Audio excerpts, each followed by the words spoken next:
Welcome all of you to this video. So far we have read about the perimeter and area of the shapes. In this video, we will learn about the perimeter and area of adjoint figures. Now the question is, what are adjoint figures?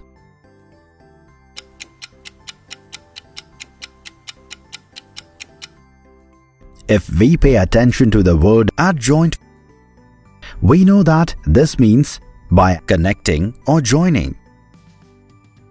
So we can say that the shapes in which we can see more than one basic figure like square, rectangle, triangle, etc. are called adjoint figures.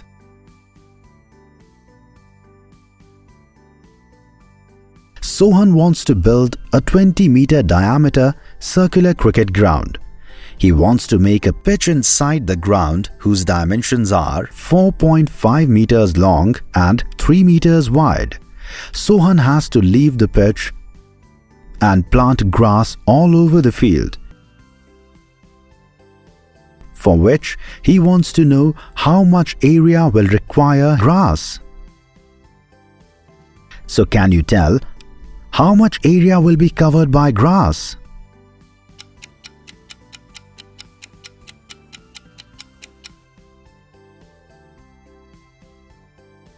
Because in this case, we are not planting grass on the pitch, so here we can subtract the area of the pitch from the area of the field.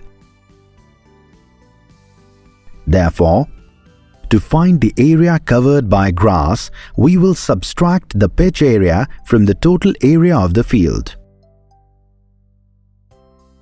Can you tell how we can find the area of the ground?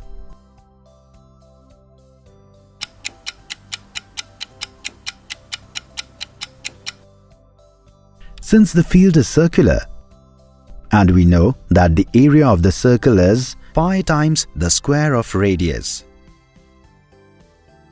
But in this question, the value of diameter has been given. Can you find the radius value from a given diameter? Well done.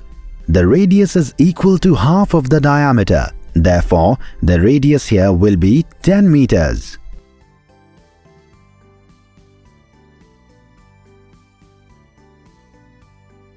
Here, by substituting the value of radius r 10 meters in this formula, the area of the field is 314 square meters.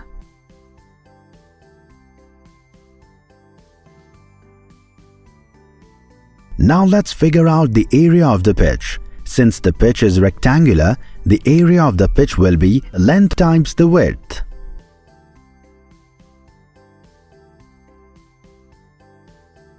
Now by substituting the values of field and pitch, can you find the area surrounded by grass? Let's see how.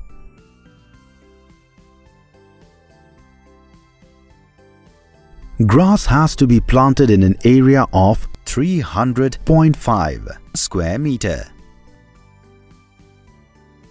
Let's move the discussion forward. This is Meenu. Meenu combines a square and semicircular cardboard piece in this way. Now she wants to put a ribbon on the border of this new shape, for which she goes to a shop. Can you tell how much ribbon Meenu would have bought? For this, we will first see where the ribbon will be placed. Perfect! The ribbon will look like this on the border. That is, we have to find the measurement of its border. Take a round to the figure starting from point A. You can see that it takes 14 centimeters of ribbon to go from A to B, because AB is a side of a square.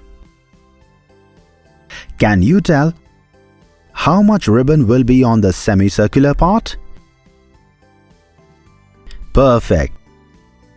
The length of the ribbon applied to it will be half of the circumference of the circle on the side of the square.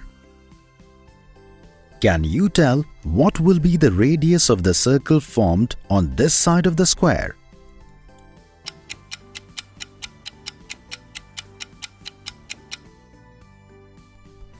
In the picture, you can see that the side BC is diameter, so the radius will be 7 cm.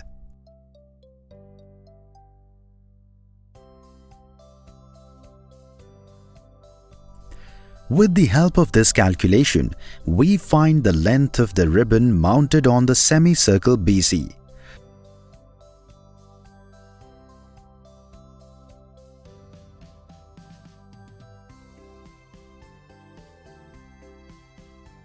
Since the values of all the sides of the square are equal, therefore, a ribbon of 14 cm length will be put on CD and DA sides as well. In this way, a piece of cardboard will have a total of 64 cm ribbon. Therefore, Meenu has to take 64 cm ribbon. So today, we saw how can we find the perimeter and area of adjoint figures.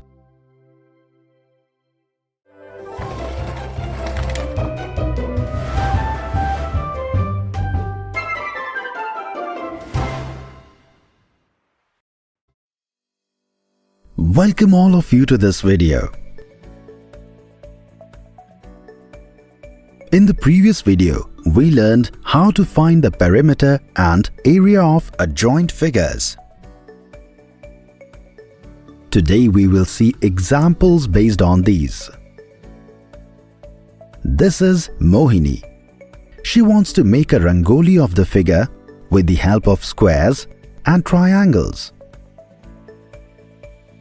If the side of the square is 25 cm and the base and height of all triangles are 8 cm and 12 cm respectively, can you tell how much area would it require to make a rangoli?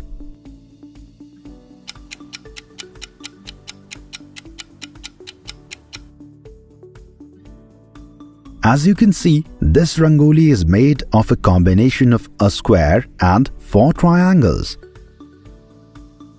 Therefore, the area of the rangoli will be equal to the sum of the area of the square and the area of the 4 triangles. So let's find the area of the square. The area of a square is the square of a side as all the sides are equal. Here, the side of the square measures 25 centimeters. Therefore, the area of the square will be 625 square centimeters. Now, the question is, how do you find the area of triangles? Since these 4 triangles are congruent, the area of all triangles will be equal to 4 times the area of a triangle. Can you tell what is the formula to find the area of a triangle?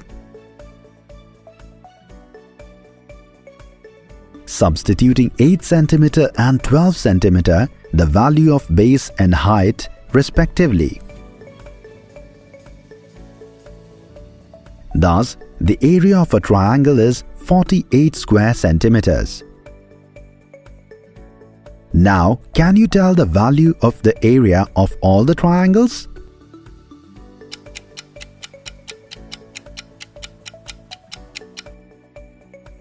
Well done!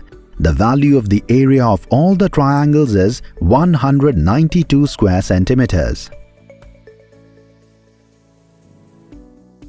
Now let's find the area of rangoli, substituting the area of squares and triangles. Rangoli area is 817 square centimeter. In this video, we have seen how we can find the area of adjoint figures in our daily life.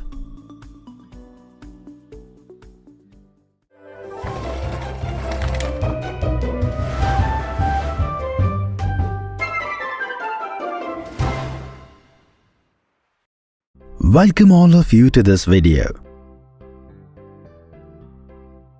In the previous video, we saw an example in our daily life based on the area of adjoint figures.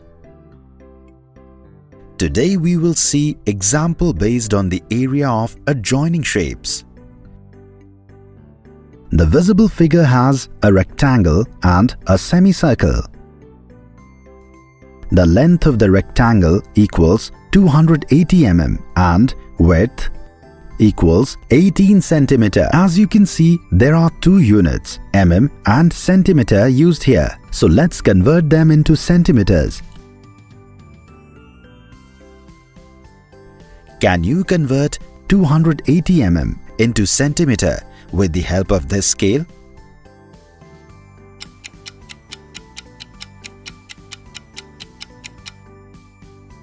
Well done.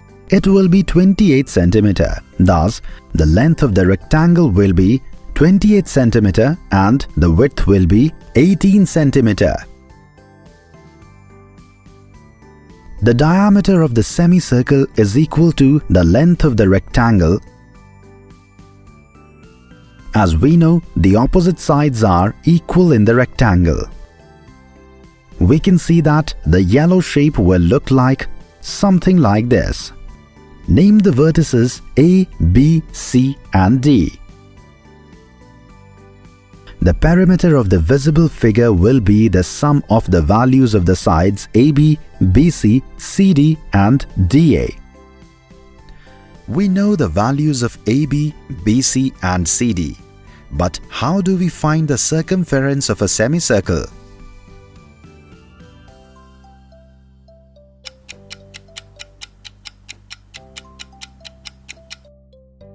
Well done. The circumference of the semicircle DA can be found by the circumference of the circle. Here, the value of radius will be 14 cm. We can see that the circumference of the semicircle DA will be half the circumference of the circle, which is 2 times pi times radius. Now let's substitute the values.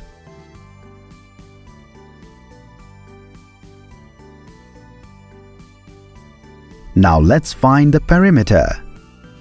Keeping the circumference of the sides and semicircle.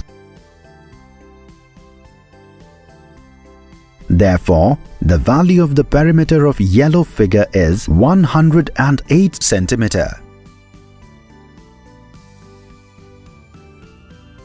In this video today, we saw an interesting example based on perimeter in adjoint figures.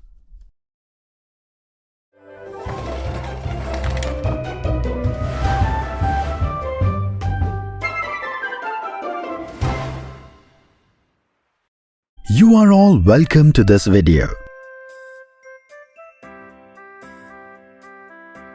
Till now, we have studied about different types of quadrilaterals. Today, we will know about the area of one of these quadrilaterals, which we know as trapezium. Kritika's elder sister has asked Kritika to make a tablecloth for this table. Kritika does not know how much cloth will she require for this task. But after some time, she finds out. Let's see what Kritika did. First of all, Kritika observed the shape of the table. Can you tell?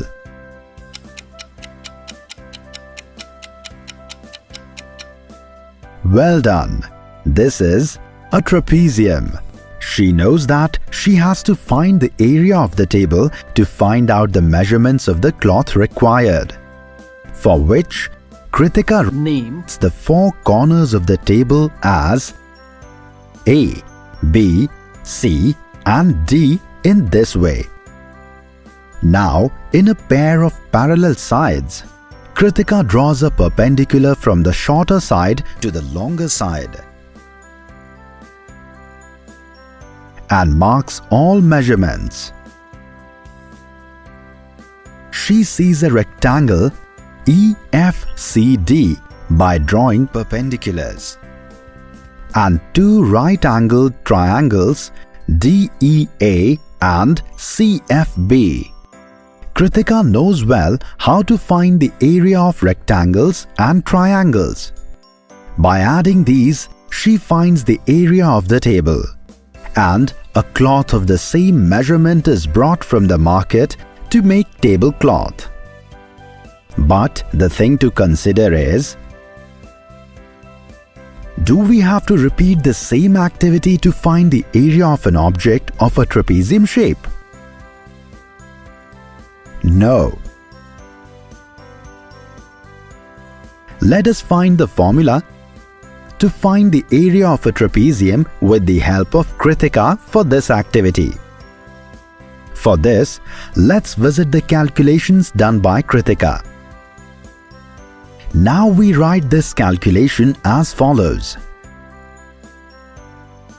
From the picture, we can see that DE and CF are the opposite sides of rectangles EFCD whose measurements are equal.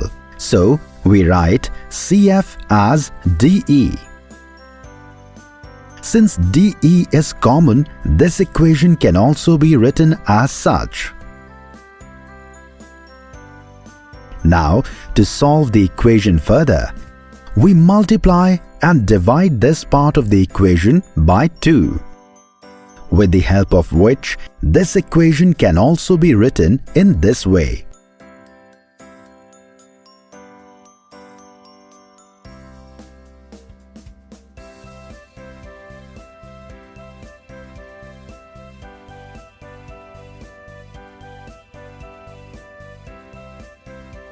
And then we can solve this equation further.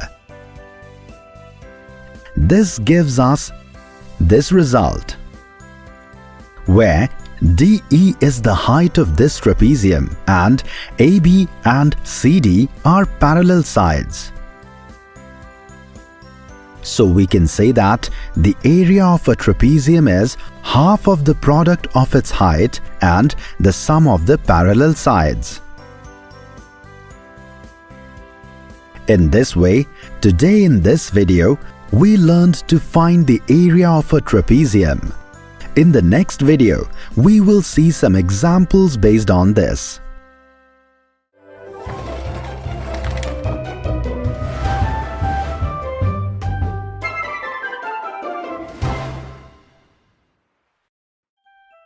Welcome all of you to this video.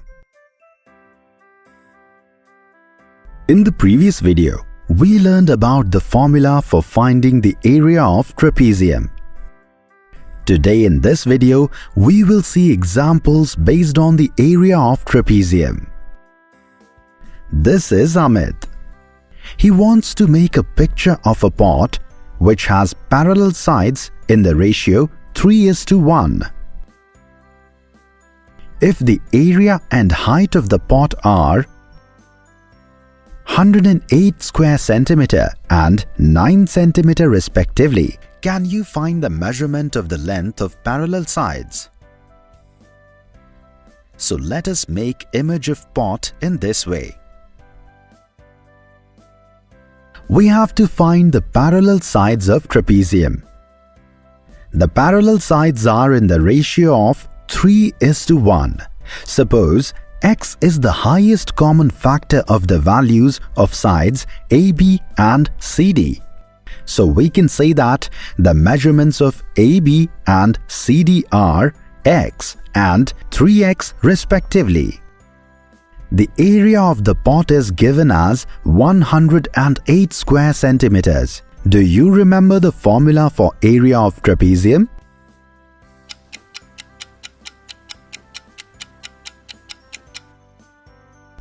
Well done!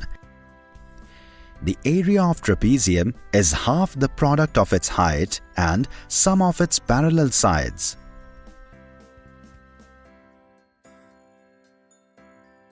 So, let's find the sum of the parallel sides. We know that the measurements of the parallel sides are X and 3X respectively. So their sum will be 4x. Substituting the given values in the formula for the area of trapezium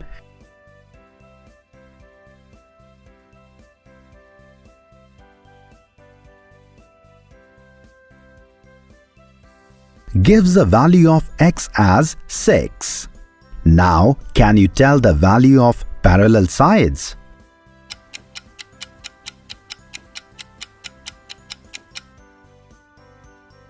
Perfect! Substituting the value of x, we get the value of AB as 6 cm and the value of CD is 18 cm. This is what we had to find out in this question. Today, we learned to find the value of parallel sides of trapezium with the help of an example when the area of trapezium, height and the ratio of parallel sides are known to us.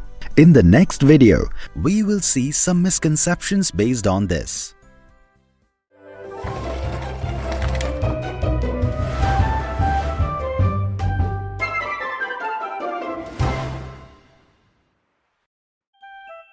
Welcome all of you to this video. In the previous video, we saw an example based on the area of trapezium. Today, we will see the misconceptions associated with the area of trapezium. Teacher asks Sohan, Sonali and Raghav, if the figure shown is a trapezium, can you find its area? Can you tell whose answer is correct and why? Let's see how Sohan solved this problem. According to him, Sohan took the slant height instead of the height in the formula for the area of trapezium, which is wrong. In the trapezium shown, the slant height is 12 cm. AB and CD are parallel sides whose sum is 36 cm. Substituting the slant heights and putting the sum of the parallel sides in the area of trapezium. In this way, Sohan gets the area of trapezium as 216 square centimeters, which is the wrong answer. Let us now understand Sonali's way. Sonali knew the formula for finding the area of a parallelogram and calculated the area of trapezium using the same formula.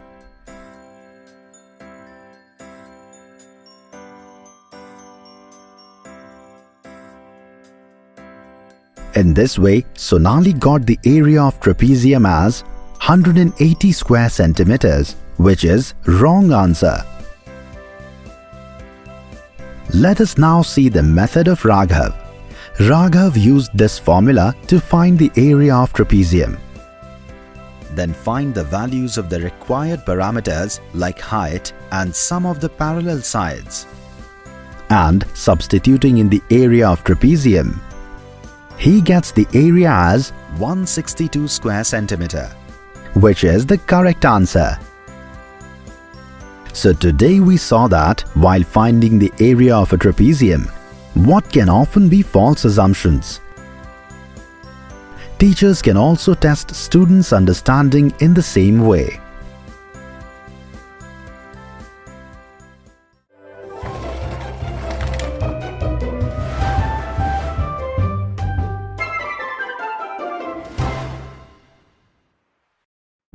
Welcome all of you to this video. In the previous video, we learned to find the area of trapezium. Today, we will learn to find the area of a quadrilateral. Behind Aman's house is a quadrilateral shaped field. If the diagonal D of that field and the vertices drawn on this diagonal from the remaining facing vertices are H1 and H2, can you help Aman find the area of that field?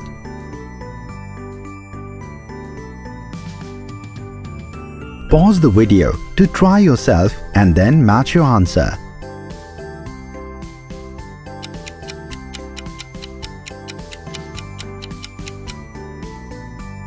In this case, we have to find the area of the quadrilateral, but Aman does not know the formula to find the area of the quadrilateral. Let's help Aman. What can you tell by looking at this quadrilateral? We can see that the diagonal BD divides the quadrilateral into two triangles ABD and DCB. Now the question is, after knowing this, how can we find the area of a quadrilateral? Since the quadrilateral is a combination of two triangles, so why not find the sum of the area of triangle ABD and triangle DCB, which will be equal to the area of quadrilateral ABCD. Now, can you tell the formula of area of triangle? Well done! The formula for the area of a triangle is 1 by 2 times the base times the height.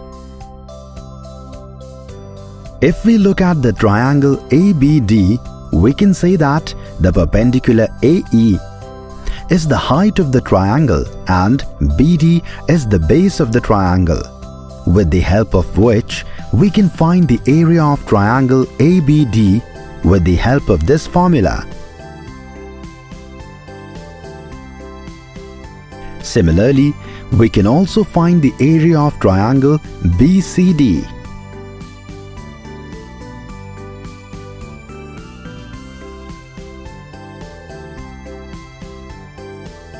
Now, using the area of triangles ABD and DCB, so we can say that the area of a normal quadrilateral is equal to 1 by 2 times the length of the diagonal of the quadrilateral times the sum of the perpendicular drawn on this diagonal from the opposite vertices. Today in this video, we learned to find the area of a common quadrilateral. In the next video, we will see an example based on this.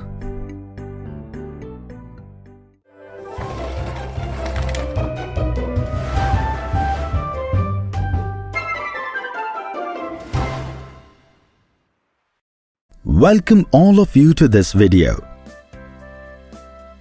In the previous video, we learned how to find the area of a quadrilateral. Today we will see an example based on this. Monu's house has a quadrilateral shaped window. Some children were playing cricket outside Monu's house and the window broke due to the ball. To avoid mother's scolding, Monu goes to the shop to buy a window-shaped mirror.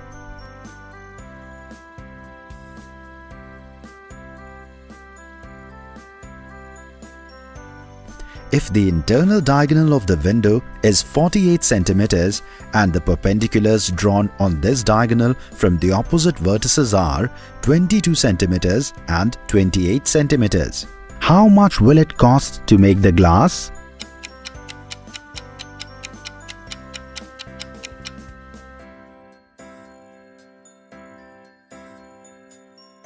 In the previous video, we have come to know the formula of finding the area of a quadrilateral. From the question, we know that BD is the diagonal of the quadrilateral and AE and CF are perpendicular to BD diagonal, so that we can write this formula like this as well, replacing the values of BD, AE and CF.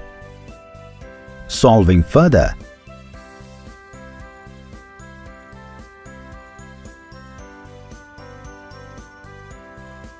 we get area of window as 1200 centimeter square. Since the price per square centimeter of glass is 5 rupees, Therefore, the total cost of the required glass will be 6,000 rupees. Today, with the help of this example, we have seen how we can solve our daily problems based on the area of the quadrilateral.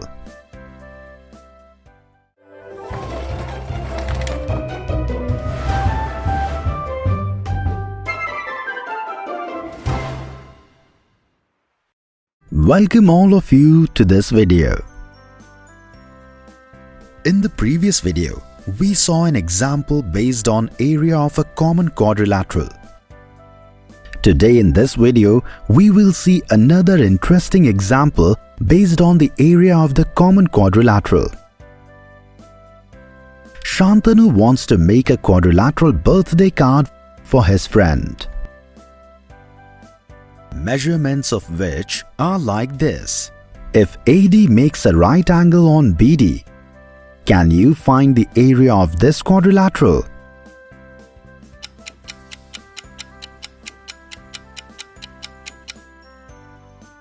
We know that we can find the area of a quadrilateral with the help of this formula, but if we pay attention to the picture, we will find that we do not know the length of the diagonal of the quadrilateral. Can you find the length of the diagonal of a quadrilateral? Pause the video to try and then match the answer.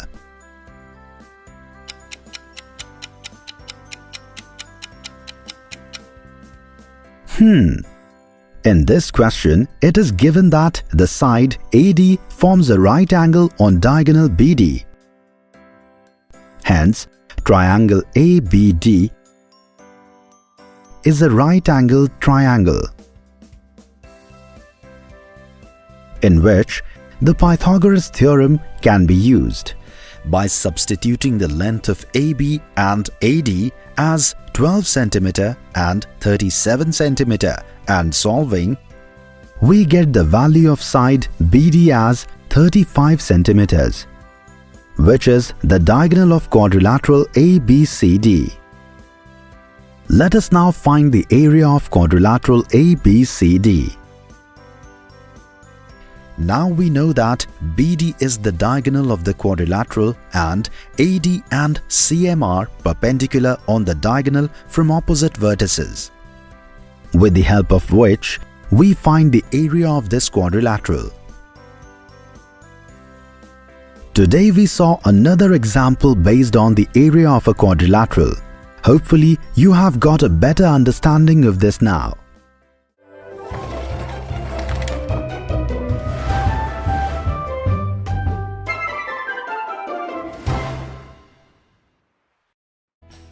You are all welcome to this video. In the previous video, we learned to find the area of a general quadrilateral. Today in this video, we will learn to find the area of a rhombus. Kamlesh works in a rhombus glass making factory. He wants to paint pink color behind the glass. If the lengths of the diagonals of the glass are D1 and D2, can you tell him how much area of the glass will have to be painted? Kamlesh joined point C with A and point B with D and called its intersection point as O, from which the diagonals AC and BD are passing through. So do you know the properties of diagonals of rhombus?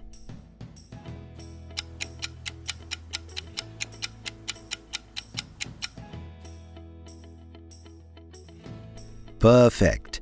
Diagonals AC and BD bisect each other perpendicularly. Let us write something like this. AC is perpendicular to BD, so AO is equal to CO and BO and DO are equal. In the question, it is stated that the lengths of AC and BD are D1 and D2 respectively. In this case, Kamlesh will paint on the same part of the glass as the area of the glass, but Kamlesh does not know the formula to find the area of the rhombus. As we know that rhombus ABCD is made up of four congruent triangles AOB, COB, AOD and COD. Therefore, the area of the rhombus ABCD is equal to the sum of the area of the triangles AOB, COB, COD and AOD.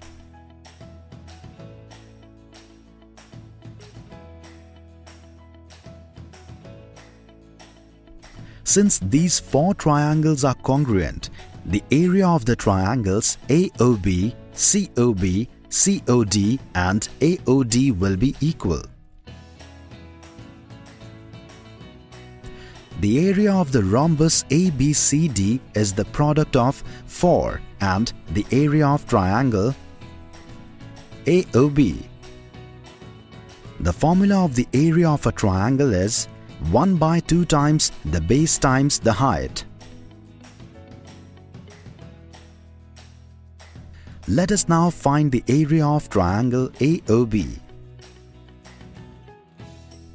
The base of triangle AOB is AO and height BO. Thus, the area of triangle AOB is half the length of AO times the length of BO. Now the question is how to write the length of AO and BO in terms of D1 and D2.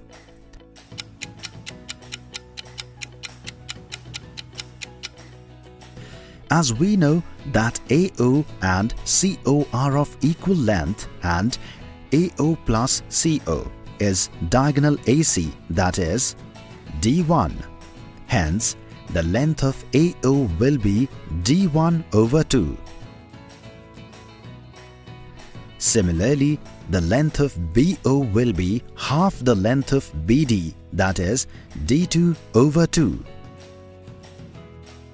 Substituting the value of AO and BO into the formula of the area of triangle AOB, the area of triangle AOB is D1 times D2 over 8. So now, can you find the area of rhombus ABCD? As we have read, the area of ABCD is 4 times the area of AOB. Using the area of triangle AOB, thus, the area of a rhombus is half the product of its diagonals. Kamlesh will paint on the same part of the glass as the area of the glass. Today in this video, we learned to find the area of rhombus. In the next video, we will see an example based on this.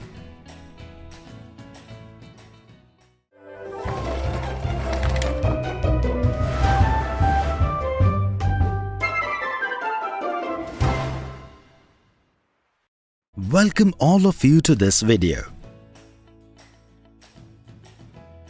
In the previous video, we learned to find the area of rhombus. Today we will see an example based on the area of rhombus. Sohan has a sweet shop. While making barfi, he thinks of making barfi where the diagonals of each barfi are 4 cm and 2.5 cm. He wants to put silver foil on all the barfis, which cost 1500 rupees a square meter. If there are 50 barfi in a box, can you tell Sohan how much the total cost of taking the silver foil will be? As you can see that the upper part of each barfi will be silver foil.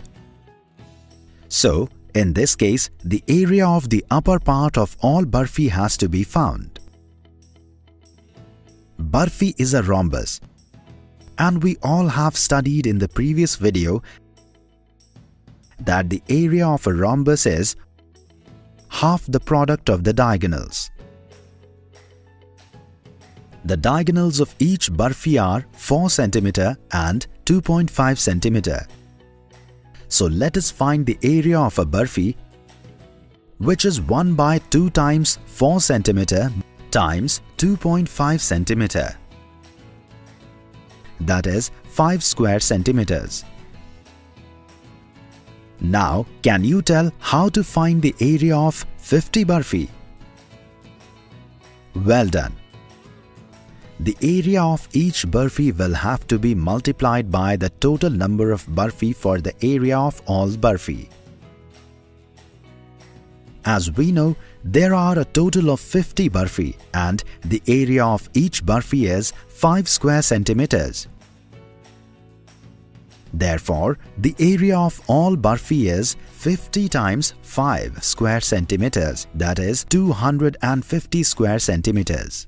The cost of applying the silver foil is 1,500 rupees per square meter. So let's convert the total area of barfi, that is 250 square centimeter, to square meters. As we know, a meter has 100 centimeter. Therefore, 1 square meter will contain 10,000 square centimeter. Therefore, the cost of 10,000 square centimeter silver foil is 1,500 rupees. So, the value of 1 square centimeter would be 1,500 divided by 10,000, which is 15 paise. Now, can you use this information to tell us how you will get the cost of 250 square centimeters of silver foil?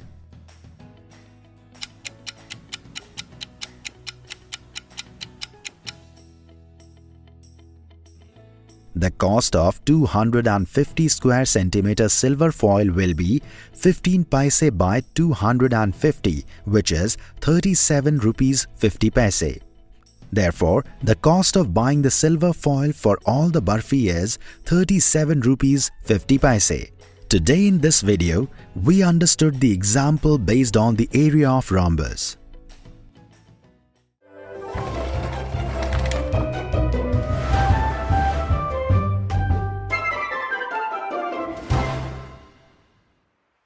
Welcome all of you to this video. By now, we have come to know about the area of rhombus. Today we will see an example based on the area of rhombus. The perimeter of ABCD is 40 centimeters. If the length of a diagonal is 12 centimeters, can you tell the area of the quadrilateral ABCD?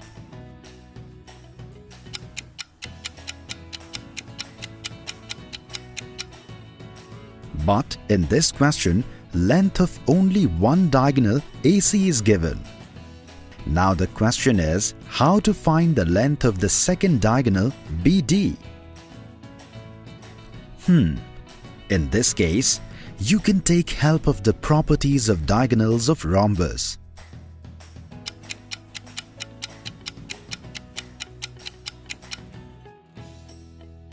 In the rhombus, diagonals AC and BD perpendicularly bisect each other. AC is perpendicular to BD and AO is equal to CO and BO is equal to DO. Can you find the length of AO? Well done. AO will be the half of the diagonal AC, that is 6 centimeter. Now, can you tell the value of the side using the perimeter of rhombus?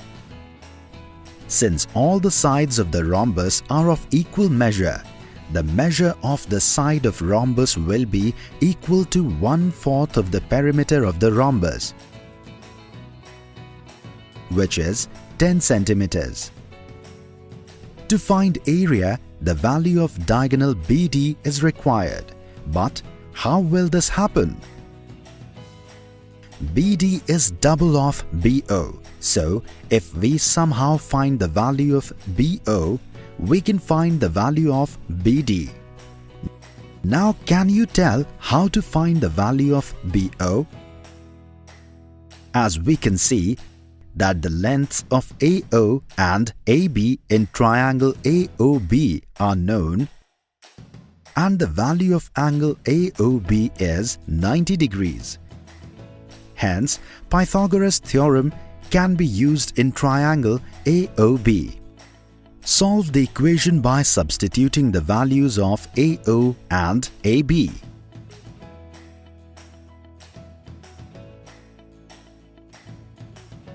We get the value of BO as 8 centimeters. BD is double of BO.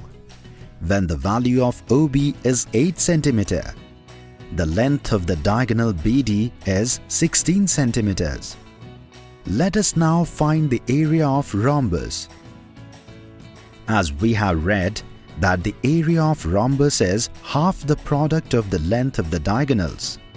Substituting the values of AC and BD, the area of rhombus is 1 by 2 times 12 cm times 16 cm. Thus, the area of rhombus is 96 square centimeter. Today in this video, we understood the example based on the area of rhombus.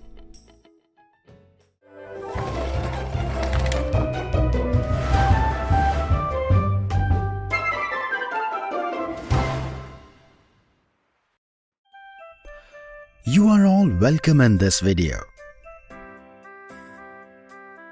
In the previous video, we learned to find the area of a polygon. Today in this video, we will see examples based on this. Can you find the area of colored figures shown? Let's start with the first figure. This is a polygon, whose area can be found by the method we learned in the previous video. If we connect these points of this shape in a straight line, you can see that we get 3 triangles,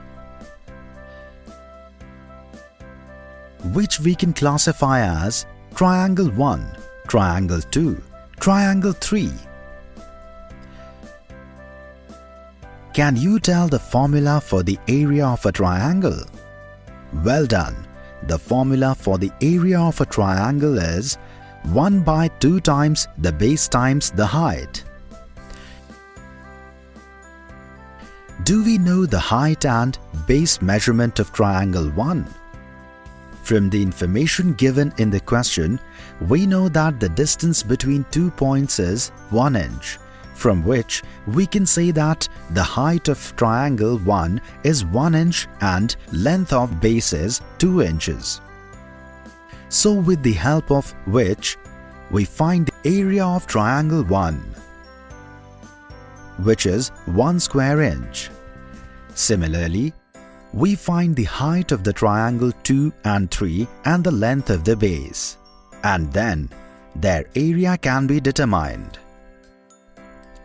As a result, after the sum of areas, we get the area of first figure, which is 5 square inches. Let us now look at the second shape. So now in this case, how will we find the area of this shape? We can see that this green shape is surrounded by a square. In addition to this green shape, we see these 3 triangles, whom we respectively name triangle 3, triangle 4, triangle 5, whose length and height we can easily measure. This is how you can find their area. And then, by subtracting the sum of the areas of the three triangles from the total area of the square, we get the area of the green figure. So can you tell what will be the area of the square? Perfect. Since the length of each side of the square is 4 inches, the area of the square will be 16 square inches. With the help of which we get 8 square inches of green area. Today in this video, we saw examples based on the area of polygons.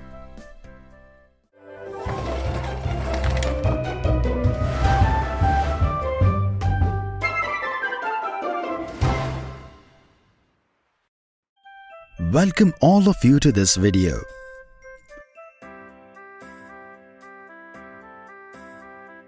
In the previous video, we learned to find the area of rhombus. Going forward, today we will learn to find the area of a polygon. A teacher asks this question in class. A tile looks something like this. Can you find its area? The visible figure is a heptagon because the figure has 7 sides. Let's first name the tiles as A, B, C, D, E, F and G. A student of the class, Sonu, solved this question in this way. He made the diagonals of this heptagon from the vertex A, and by doing so, he got 5 triangles. He thinks that why not take the sum of the area of all these triangles, which will be equal to the area of heptagon. Let's say that the measurements of these 7 triangles are as follows. According to which, by calculating something like this, he finds the area of heptagon, which is 30.5 square centimeter. Another student of the class, Seema, solves this question in this way. Seema thinks that the vertex G must be connected to vertices D and C. So we get 1 triangle and 2 trapeziums. Suppose its measurements are as follows. With the help of which, by adding the sum of areas, we get the area of the heptagon as 30.5. You can see here that the area of the heptagon is the same in both cases. Thus, by dividing the polygon into its parts, whose formula for the area is known, one can get the area of the entire polygon. Here we discussed 2 situations and the area of polygon will be equal in both the cases. Similarly, can you find the area of a pentagon or hexagon? Think.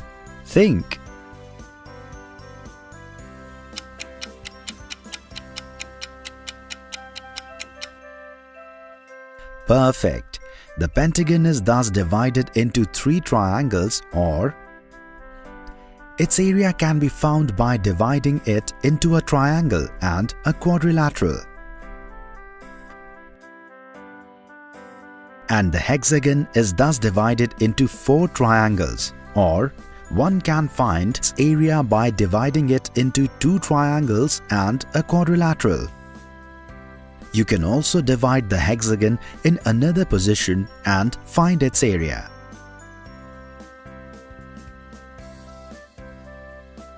Today in this video, we learned to find the area of a polygon. In the next video, we will see an example based on this.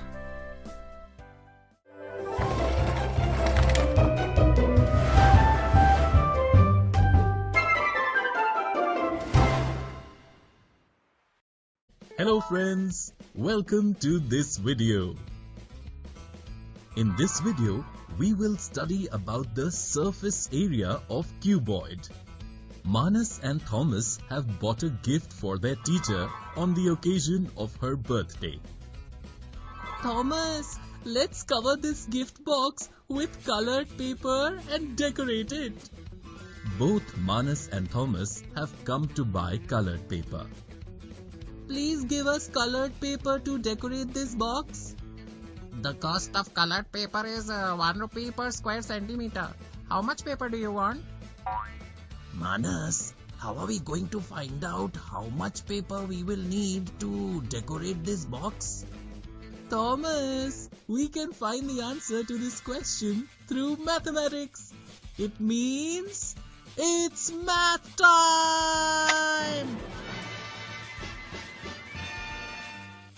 Thomas, can you tell me what is the shape of this box? This box is a cuboid. That's right. Suppose the length of this box is L, width B and height H. If we cut and flatten this cuboid box, its net will be formed and it will look something like this. Let's first find out how much paper we will need to cover surface 1. The size of paper required to cover any surface will be equal to its area. The surface is rectangular with length L and width H. This means that its area will be length times width or L times H. And look, Thomas, as you know, the surface 1 and the surface 4 of the cuboid are congruent. This means we will also need L times H of paper to cover the surface 4. Hey, wow, Manas! We have found the area of paper required to cover the two surfaces. Now, let us also find the paper required to cover surface 3. This surface is also rectangular and has length B and width H. So, to cover it, we need B times H paper. And look, surfaces 3 and 5 are also congruent. This means we will need B times H of paper to cover surface 5 too. Thomas, now these two remaining surfaces are also congruent. And to cover them, we will need a paper equal to their area, L times B. Great! So we only have to add the areas of these 6 surfaces to find the paper needed to cover this cuboid box. And Thomas, do you know that the sum of the areas of all the faces of any three-dimensional shape is called its total surface area? Manas, do we have to use such a lengthy process every time to find the total surface area of any cuboid? I am starting to feel dizzy only by the thought of it. No, Thomas. Let's write it down in a simple way and make a formula for the total surface area of the cuboid. And Thomas, do you know another interesting thing? If we leave out the bottom and top surfaces of any cuboid, the sum of the area of the remaining surfaces is called the lateral surface area of that cuboid. This is very interesting. This means that the lateral surface area of the cuboid of length L, width B and height H will be equal to the sum of the area of these 4 rectangular surfaces. But there are also 2 pairs of congruent surfaces here. So we can write it in this way as well. Manas, we also got the formula for the lateral surface area of a cuboid. Let me write the length, width and height of my box. 6, 3 and 12 centimeter respectively in this formula. Look, Thomas, the total surface area of our cuboid box is 252 square centimeters and the lateral surface area of the cuboid box is 216 square centimeters. We will need 252 square centimeters of paper to completely cover our cuboid box. Manas, today we learned 2 new formulas. Let me quickly write them in our math formula book. Let us now go back and decorate this box with beautiful colored paper and give it to our teacher. The two friends together decorated the gift with beautiful colored paper and gave it to their teacher. Friends, if the length, width and height of a cuboid box are 15 centimeters, 5 centimeters and 2 centimeters respectively, then can you find the total surface area and lateral surface area of this box? We will see the solution to this question in the next video. Till then, try to find a solution to this question with your friends. In this video today, we learned about the surface area of cuboid. In the next video, we will see some interesting examples based on this.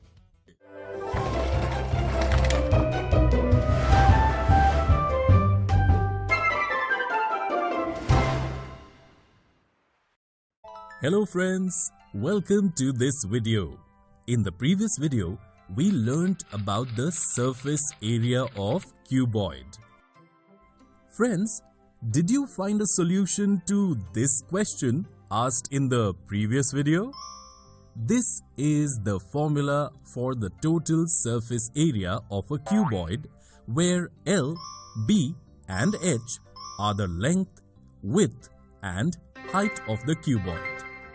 Here, we will write the length of the box 15 centimeters, the width 5 centimeters and the height 2 centimeters respectively in place of L, B and H. In this way, we get the total surface area of the cuboid as 230 square centimeters.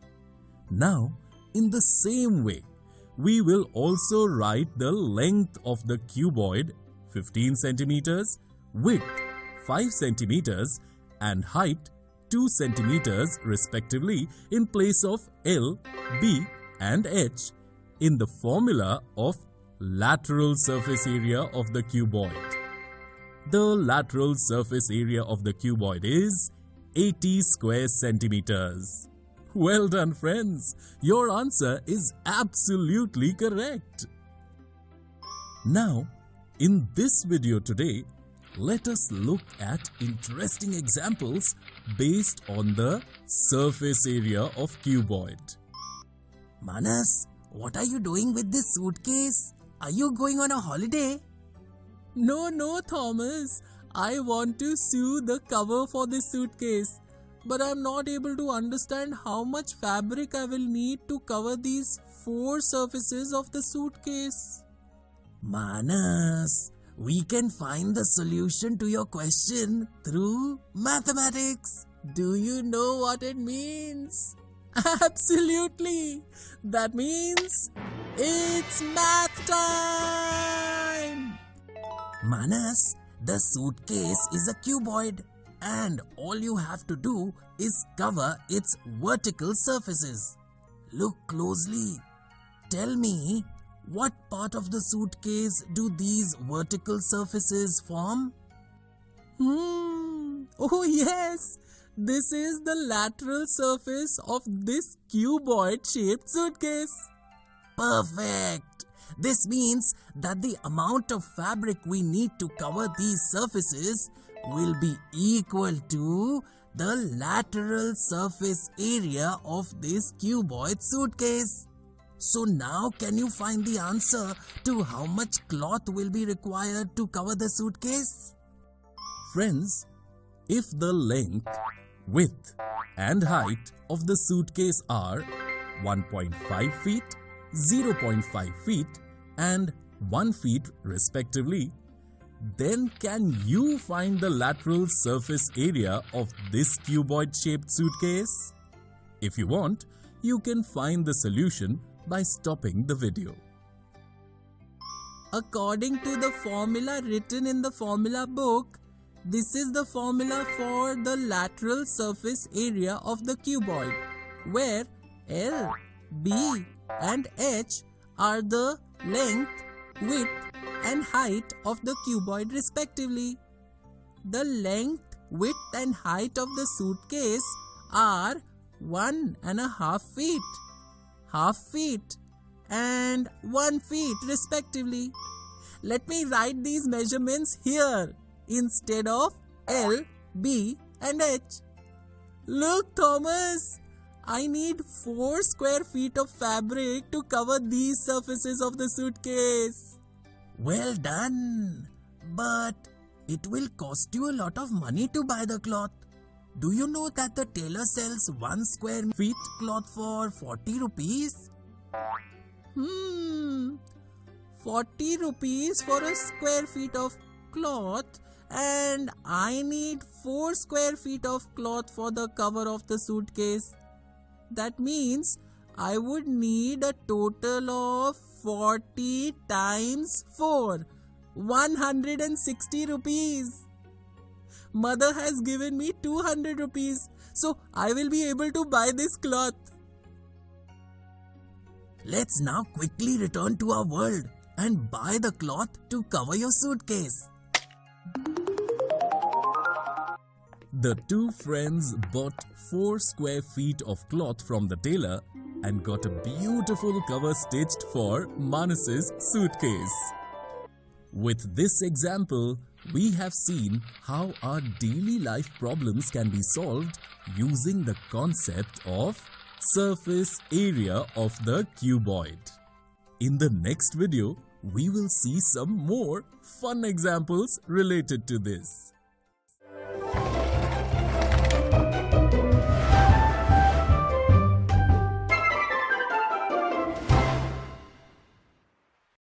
Welcome to this video. In the previous video, we saw some interesting examples based on the surface area of cuboid. In this video, we will see some more fun examples related to this. Thomas, why are all your shoes scattered like this? Yes, I have also been thinking since a long time that I should make cardboard boxes to keep them. Let me help you. Manas, we will both make boxes of exactly the same dimensions. The length, width and height of the box should be 35 centimeters, 25 centimeters and 12 centimeters respectively. The two friends made similar cuboid boxes. Manas, we both made similar boxes, but my box opens like this from the top and your box opens from the right side. So, have we both used the same amount of cardboard? We can find the answer to this only through mathematics. That means it's math time! My box opens from the right side like this. So, this right surface is not present in my cuboid box. This means that to estimate the cardboard used to make the box, I need to find the sum of the areas of these surfaces. But the sum of the areas of these surfaces can be found by subtracting the area of this right surface from the total surface area of this cuboid box. Let me write the formula for the total surface area of the cuboid written in the formula book, and the area of the right surface is equal to the height multiplied by the width of the box. Let me show this here by writing B times H.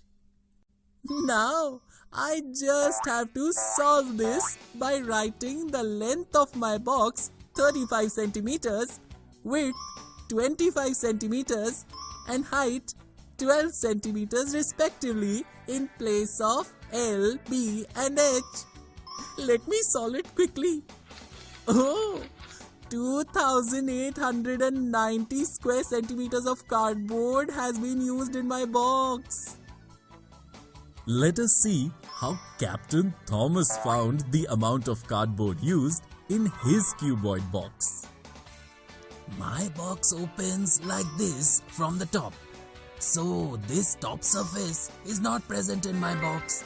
To estimate the cardboard used in the box, I need to add the areas of these remaining surfaces. These vertical surfaces then provide the lateral surface area of this cuboid box. This means that I can find this sum by adding the area of its base to the lateral surface area of the cuboid box in this way. This formula is written for the lateral surface area of a cuboid in the formula book. Let me write it here. And I know that the area of the bottom surface of the box is equal to its length times the width. So I will write L times B here in the place of the area of the bottom surface. Friends, if the length, width and height of Thomas's box are 35 centimeters, 25 centimeters and 12 centimeters respectively, can you find the cardboard used in Thomas's box? Pause the video to try on your own and then match your answer. I can find the cardboard used in my box in this way. 1740 square centimeters of cardboard has been used in my box. Manas, 2890 square centimeters of cardboard has been used to make your box, and 1740 square centimeters of cardboard has been used for my box. Look, we both have exactly the same dimensions, but because of the different way our boxes are opened, the measurements of the cardboard used to make our boxes are different. You understood it right, Thomas. Now let us quickly return to our world and make our boxes and put your shoes in them before your mother returns. The two children made more boxes together and packed Thomas's scattered shoes in them. Friends, in this video we saw another interesting example based on surface area of cuboid. So hopefully you now have a good understanding of the surface area of cuboid.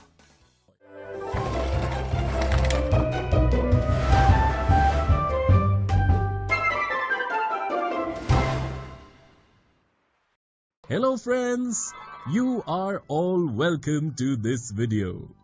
In the previous video, we studied the surface area of a cuboid. Today, in this video, we shall study about the surface area of a cube. Manas and Thomas are playing a game of snakes and ladders. Thomas, it's your turn. Why are you taking so long? Throw the dice quickly. Wait, Manas, did you notice that this dice is not cuboid in shape? Yes, Thomas. All the faces of this dice are square. So the shape of this dice is that of a cube. That means its length, width and height are exactly the same. So, if we had to cover this dice with paper, how much paper would we need?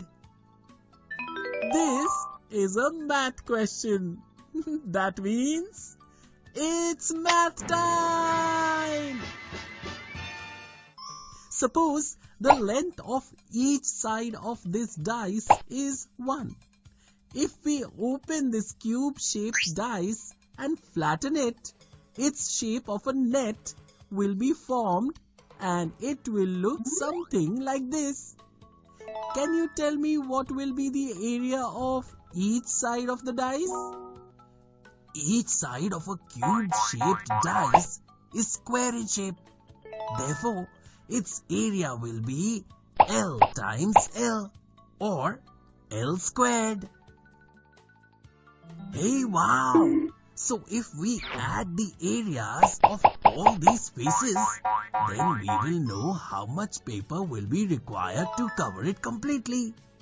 But the sum of all the faces of this cubic dice will be equal to its total surface area, right? And look, Thomas, all these faces are exactly the same. Therefore, the total surface area of the cube will be 6 times the square of L, where L is the length of each side of the cube. Wow, Manas! We found the formula for the total surface area of a cube. Now, let us quickly measure the length of the side of this dice and write it in this formula. Then we will know the total surface area of this cube. The length of the side of this dice is 1.5 centimeters. In this way, the total surface area of this cubic dice is 13.5 square centimeters. This means we will need 13.5 square centimeters of paper to cover this dice completely. And Manas, what if we have to cover only the standing or vertical surfaces of the dice? The sum of the areas of all the sides that are left behind after you remove the bottom and the top faces of any cube is called the lateral surface area of that cube. This means that the lateral surface area of a cube with sides of length L will be equal to the sum of the areas of these square sides. But all these square sides are congruent, so we can write it in this way as well. Hey Manas, we also found the formula for the lateral surface area of a cube. Let me write the length of the sides of my dice, that is 1.5 centimeters in the formula. Look, Thomas, this cube-shaped dice has a lateral surface area of 9 square centimeters. This means we will need 9 square centimeters of paper to cover the lateral sides of this dice. Wow! Today we learned 2 more new formulae. Let me quickly write them down in my math formula book. Now let us return and complete our game today. I will definitely defeat you. Both the friends started playing their game again with great pleasure and enthusiasm. In this video today, we studied the surface area of a cube. In the next video, we shall see some interesting examples based on this.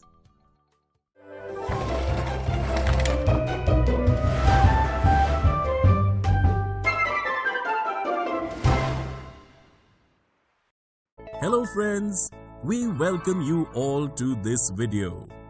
In the previous video, we studied the surface area of a cube. Today in this video, we shall see some interesting examples based on that. Manas, what are you doing? Dad has made this new stool for me. I am thinking of painting it. But I can't figure out how many boxes of paint will I need to paint it. Aha! We can find the solution through mathematics. Do you know what it means? Absolutely! That means it's math time! Manas, this tool is cube-shaped. Can you tell me how many square feet can you paint with one color box? The shopkeeper told me that with one paint box, we can paint an area of 4 square feet. To find out how many boxes of paint you will need to paint this tool, first we need to find the sum of the areas of all the surfaces of this tool. But the sum of all the surfaces of this cubic tool will be equal to its total surface area, right? Absolutely right. Therefore, we will find the total surface area of this cubic tool. Thomas, this tool is cubic and we wrote this formula for the total surface area of a cube in the formula book of mathematics, where L is the length of the sides of the cube. Now, we just have to write the length of the side of this tool in this formula and we will get its total surface area. Friends, if the length of each side of the stool is 2 feet, can you find the total surface area of this stool? Pause this video to try it yourself and then come back and match your answer. The length of each side of the stool is 2 feet. Let me write it here instead of L. Okay, the total surface area of the stool is equal to 24 square feet. Now, with one box of paint, we can paint an area of 4 square feet. So, if we have to paint the total surface area of the stool, that is 24 square feet, how many boxes of paint will we need? So we have to divide the total surface area of the stool by 4. Look, Thomas, I got it. 6 boxes of paint are needed to paint the stool. But Thomas, we have only 4 boxes of paint. So what shall we do now? Don't panic, Manas. Let us paint only the vertical surfaces of this tool. Maybe we can paint these surfaces by using these 4 boxes of paint. But Thomas, the vertical surfaces of this cubic stool indicate its lateral surface, isn't it? This means that the sum of the areas of these surfaces will be equal to the lateral surface area of this cubical stool. Friends, can you help Manas find the lateral surface area of this tool? Pause the video to try getting the answer yourself and then match your answer. Do you remember the formula for the lateral surface area of the cube that you learned in the previous video? Let us write 2 feet as the length of the side of the stool instead of L here to find the lateral surface area of the stool. In this way, the lateral surface area of the stool is 16 square feet. With one box, we can paint an area of 4 square feet. So, in order to paint the lateral surface area of the stool, that is 16 square feet, we would need 16 divided by 4, that is 4 boxes of paint. Look, Manas, you can paint the lateral surfaces of the stool with your 4 paint boxes. Let us return back and paint your stool quickly. Then we have to also go to play. Both the friends painted the lateral sides of the stool beautifully. In this example, we have seen how we can use the method of finding surface area of the cube in order to solve some problems in our daily lives. In the next video, we shall see some fun concepts based on this.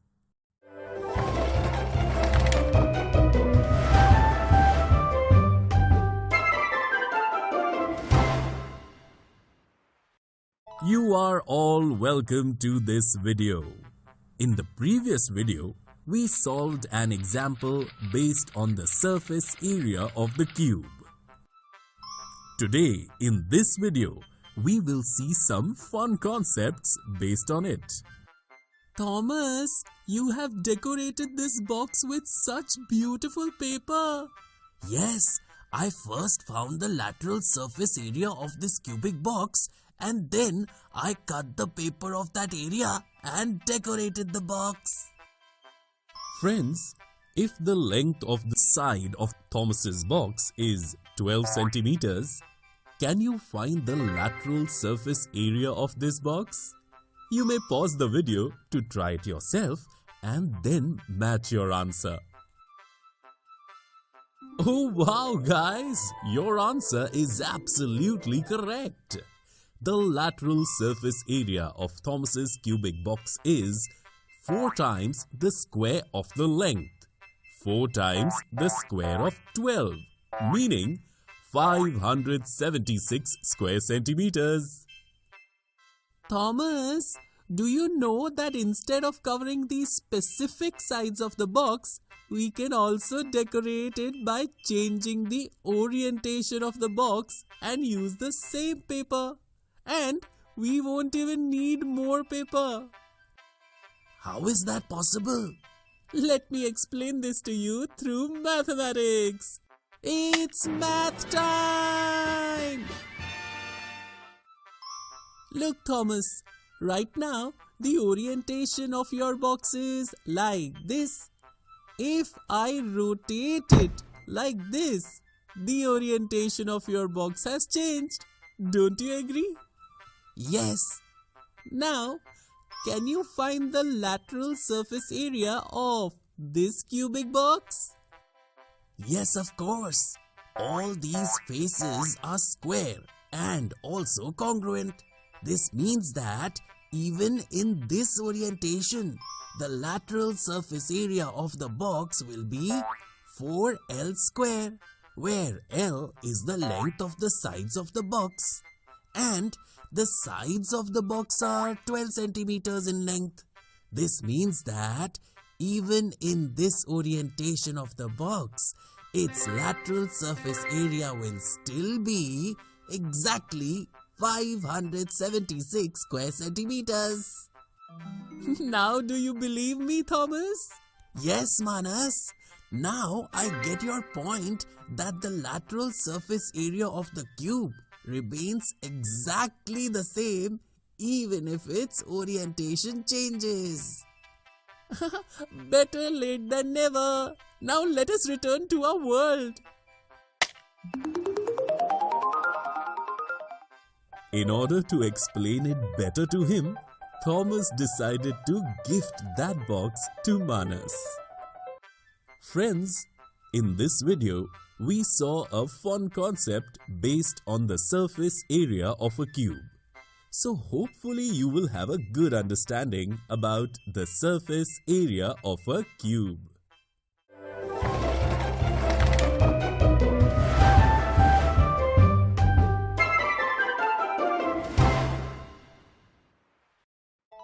Hello friends, welcome to this video. Today we will study about the surface area of cylinder in this video. Thomas, what are you doing here at the tailor shop? Mother has a right circular cylinder-shaped box. She wants to sew a cover for the box. She has asked me to buy a cloth to sew the cover of that box. But I cannot understand what size of the cloth should I buy. Thomas, you can find the answer to this through mathematics. This means it's math time!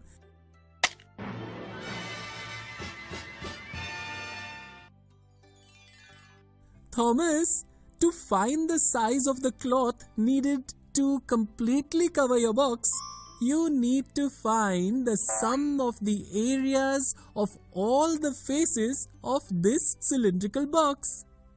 Imagine if we cut this cylinder in this way and open it, it will look something like this.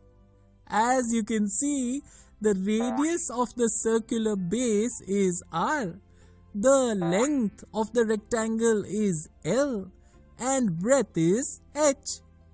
You also know that both the top and the bottom circles of the cylinder are congruent. Therefore, the radius of the top circle will also be R. Look, Manas, if we fold this rectangular strip of this flat cylindrical shape in such a way, we will find that the length of this rectangular strip is equal to the circumferences of the top and bottom circles of the cylinder. Therefore, we can say that the length of this rectangular strip is equal to 2 pi r. And look, Thomas, now if we add this rectangular strip and the areas of these top and bottom circles, then we will get the size of your cloth. But Manas, the sum of the areas of all the surfaces of a three-dimensional shape is equal to its total surface area, right?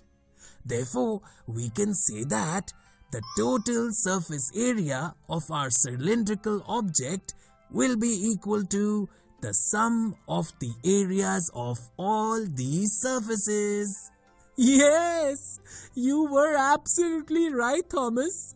The bottom and the top of the cylinder are congruent circles and both have radius r. This means that their areas will be pi r squared, and the area of this rectangular strip will be its length times breadth, which we can write as 2 pi r times h or 2 pi r h, in which the length of the rectangle is equal to the circumference of the circle 2 pi r. Now we can write it this way in a simpler way. Look, Thomas, we found the formula of the total surface area of the cylinder as the sum of 2 pi r times r and h, where r is the radius of the top and bottom of the cylinder and h is the height of the cylinder. And look, the lateral surface area of the cylinder will be equal to the area of this rectangular strip.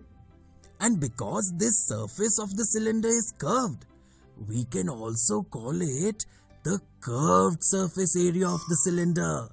This means that the formula for the curved surface area of the cylinder is 2 pi r h. Wow, Manas! We found the formula for the total surface area of the cylinder. Now let us find the area of the cloth using this formula. The radius of my mother's box is 7 centimeters and height 20 centimeters. Look, I have to buy 1188 square centimeter cloth.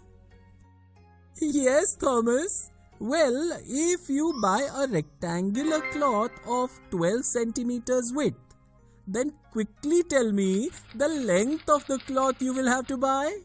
The area of the rectangular fabric is 1188 square centimeter, and if the width of the cloth is 12 centimeters, then its length will be 1188 by 12, which is equal to 99 centimeters. I have to buy 99 centimeter long cloth. That's right, Thomas. Look, Thomas, today we learned the formula for total surface area and lateral surface area of cylinder. Let me quickly write them in my math formula book. let us quickly return to our world. I also have to buy cloth from the tailor shop. Mother must be waiting for me. Thomas bought a 99 centimeter long and 12 centimeters broad cloth from the tailor, and the two friends returned to their respective homes. In this video today, we studied the surface area of cylinder. In the next video, we will see some interesting examples based on this.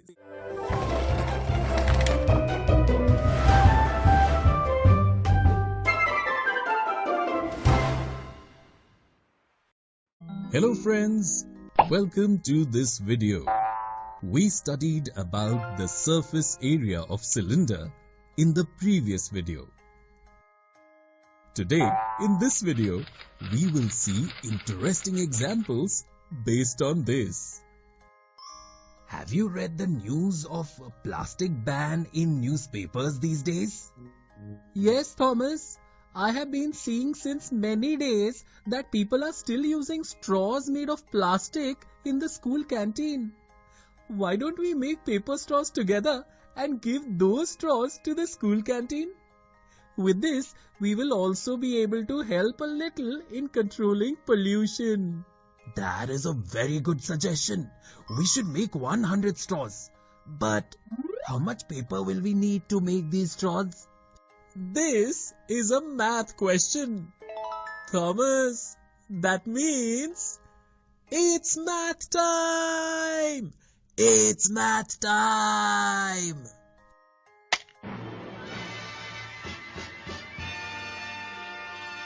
Look, Manas, I have drawn a straw here. This straw is in the shape of a hollow cylinder, the top and bottom of which are not present. That's right. This means that to find out how much rectangular paper we need to make a straw, we have to find the curved surface area of a straw. Friends, if the diameter of the straw is 1 centimeter and the height is 14 centimeters, then can you find out the area of the paper used to make it by finding the curved surface area of this cylindrical straw? Pause the video to try yourself and then match your answer. The straw is cylindrical in shape, whose diameter is 1 centimeter and height is 14 centimeters. And as we write in a math formula book, the curved surface area of the cylinder is equal to 2 pi RH, where R and H are the radius and height of the cylinder respectively. But 2 times the radius is equal to the diameter. So now, to find the curved surface area of the straw, we just have to write its diameter and height here. Look, the curved surface area of a straw is 44 square centimeters, and we have to make 100 such straws. This means that the area of the paper we need will be the curved surface area of a straw multiplied by 100. We need 44 times 100 or 4,400 square centimeters of paper. Well, it means if the width of our paper is 11 centimeters and the area is 4,400 square centimeters, then the length of the paper will be 4,400 divided by 11. That is 400 centimeters. Yes, now let's quickly return and buy this paper. The two friends bought that paper and made 100 paper straws using it.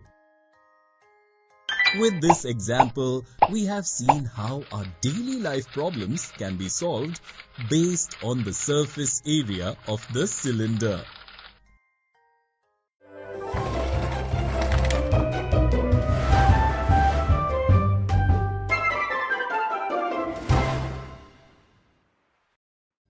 Hello friends, we welcome you all to this video. In this video, we shall study the volume of cuboid. Thomas, look! My mother has started a business of making laddus. She has got a big order and I am helping her. Hey, wow! That is very good thing. But what are you doing with so many cuboid-shaped boxes of sweets? My mother has to fill these 20 cubic boxes in a single big cubic box and send it abroad. I'm unable to decide what should be the size of the box that I should buy. This is a math question. That means it's math time! Look, you need a cuboid box to hold 20 identical cubic boxes. You can arrange these 20 identical cubic boxes in many ways. For example, in this cuboid, there are 10 cubes in the length of the base of the cuboid and it is 2 cubes in width. That means 10 times 2, 20 cubes are at the base of this cuboid. And see, its height is equal to the length of the cube. Thus, there are 20 cubes in this cubic box. Friends, can you arrange these 20 identical cubic boxes in any other cuboid shape? If you want, you can find a solution by pausing the video. And look, Thomas, you can also arrange these 20 identical cubic boxes into a cuboid shaped box like this. I have also written down the measurements of these cuboid boxes here. Thomas, do you know that the space occupied by any three-dimensional object is called its volume? Therefore, the volume of your big cuboid box is equal to 20 cubic units. Hey, wow! And if we look closely, we will find that the volume of each cubic box is equal to the product of its length, width and height. If we write the length, width and height of the cuboid as L, B and H respectively, we get the formula L times B times H as the volume of any cuboid object. Exactly, Thomas. And because L times B is the area of the base of the cuboid, we can also write the formula for the volume of a cuboid as the area of its base into its height. Manas, the dimensions of one of my cubes is 10 centimeters. Now, because the volume of all these cubic boxes is exactly the same, that is 20 cubic units, I can organize any of these 20 cubic boxes into my cuboid box. If I use this box, which is 5 cubic units in length, 2 cubic units in breadth and 2 cubic units in height, then in order to find the dimensions of that box, I need to write the length of this cuboid box instead of the length of a cube. In this way, I can use cuboid boxes that are 50 centimeters in length, 20 centimeters in width and 20 centimeters in height. Absolutely right. See, Thomas, today we learned the formula of volume of cuboid. Let me quickly write them in my math formula book.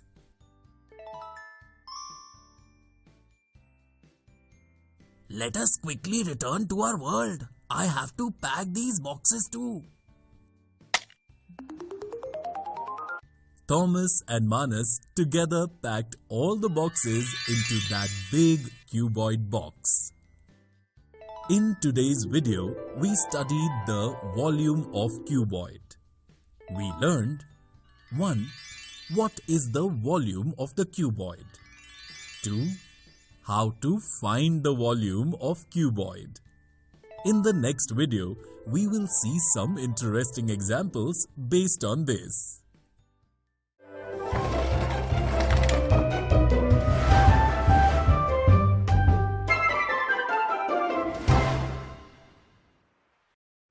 Hello friends, we welcome you all to this video.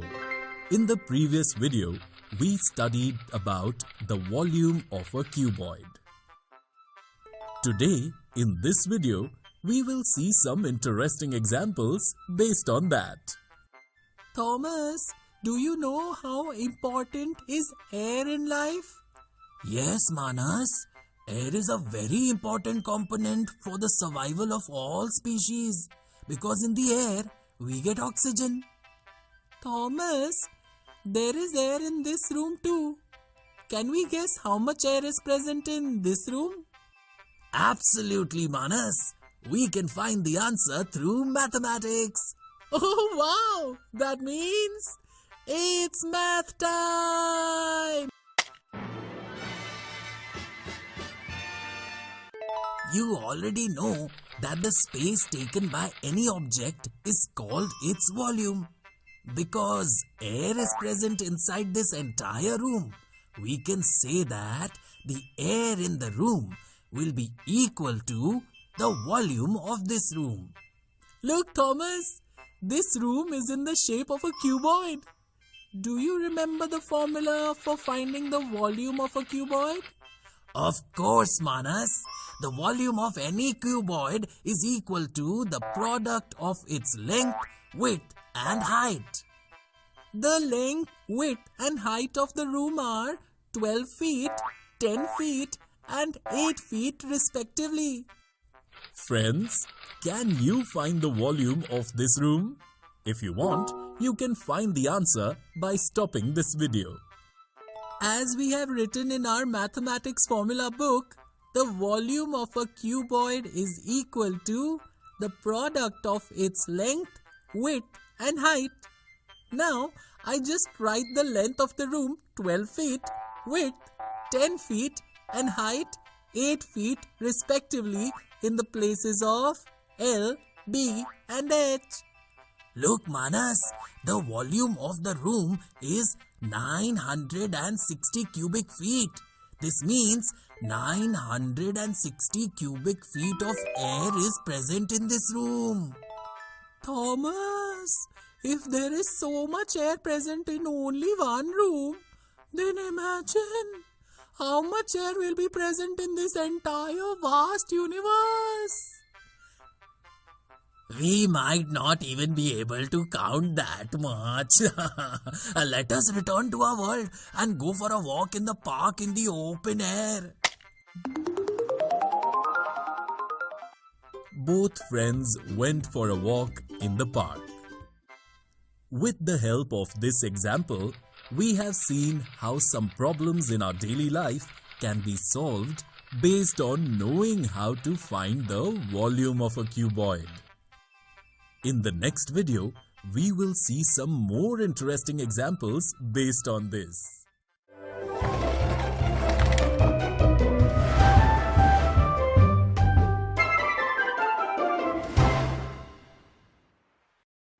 You are all welcome to this video. In the previous video, we saw an example of the volume of a cuboid. Today, in this video, we will see some more interesting examples based on this. What are you doing here on the roof, Manas? Our water tank is very small. My father has asked me to find out how much water can be filled in this tank so that we can get a bigger tank fitted instead. But I cannot understand how do I go about finding it. It's such a small thing. We can find this easily using mathematics. That means it's math time. Manas, this tank is in the shape of a cuboid. When it is fully filled, water takes up the entire space inside it. Good! and the complete space inside it will be equal to its volume. Now I understood. This means that to find the amount of water present in this fully filled tank, I only have to find the volume of this cuboid shaped tank. Let's do one thing. You find the area of the base of this tank and I shall measure its height. Both friends got involved in doing their bit in finding the measurements. Because the tank is a cuboid, the base of the tank will be rectangular. The length of this rectangular base is 6 meters and the width is 4 meters. This means that the area of this rectangular base is the product of its length and width, or 6 times 4, 24 square meters. Let me quickly find the height of this tank using this measuring tape. The height of the tank is 4.5 meters. Thomas, the base area of the tank is 24 square meters. And the height of the tank is 4.5 meters. We know that to find the volume of any cuboid, we will multiply the area of its base by its height. Oh wow! Now all we need to do is to write the area and height of the base of the tank in this formula. Look Manas, the volume of the tank is 108 cubic meters. Should I go and tell Dad that we need a tank of volume that is greater than 108 cubic meters? Oh no Manas, we express the volume of any tank in liters. So we have to express this cubic meter in liters. Friends, if 1 cubic meter is equal to 1000 liters, can you find out what is the volume of this tank in liters? If you want, you can find the answer by pausing the video. 1 cubic meter is equal to 1000 liters. So 108 cubic meters is 108 times 1000. That would be equal to 108,000 liters. So, your father needs a tank having volume of more than 108,000 liters for the building. Okay, now let us quickly return back to our world. I have to also tell Dad the volume of this tank. Friends, in this video, we saw some more interesting examples on finding the volume of a cuboid. We hope that you now have a good understanding of the volume of cuboid.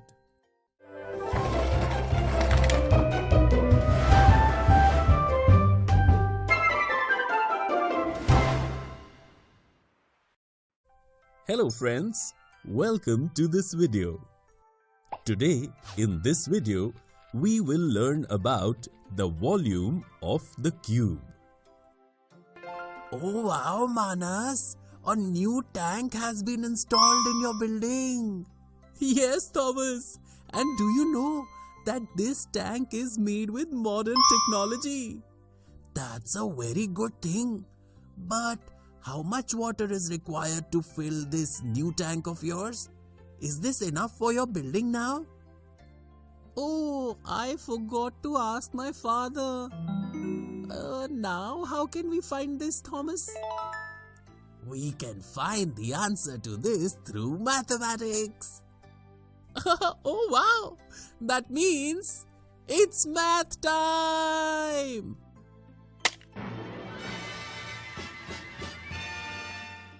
Look, as we know that the amount of water filled in this tank will be equal to its volume. But we only know the formula for the volume of cuboid. And this tank is cube shaped. So how do we find the volume of this tank? Don't worry. can you tell me what is the difference between a cuboid and a cube? Cubes and cuboids are very similar. I know only one difference among them. The length, width and height of the cuboid are different, while the length, width and height of the cube are equal. Absolutely right. Now, can you tell me the formula for volume of cuboid? I remember this formula very well. The volume of the cuboid is equal to the product of L, B and H, where L, B and H are the length, width and height of the cuboid respectively. Perfect. Now do you know that every cube is also a special type of cuboid whose length, width and height are exactly the same? Therefore, if we write L instead of width B and height H in the volume of the cuboid, then we will get the volume of a cube of dimension L. Let me quickly write this in my math formula book. Good! The volume of any cube is equal to L cube. Look, I will quickly measure one side of this tank. The measurement of one side of this tank is 6 meters. It means the volume of this cubic tank is 6 cube, that is 216 cubic meter. And you already know that 1 cubic meter is equal to 1000 liters. This means 216 times 1000, that is 216,000 liters of water can be filled in this tank. Come on, Thomas. Let us quickly return to our world. We have to go to play cricket too. In this video today, we learnt about the volume of cube. We learnt 1. What is the volume of a cube? 2. How do we find the volume of a cube? In the next video, we will see some interesting examples based on this.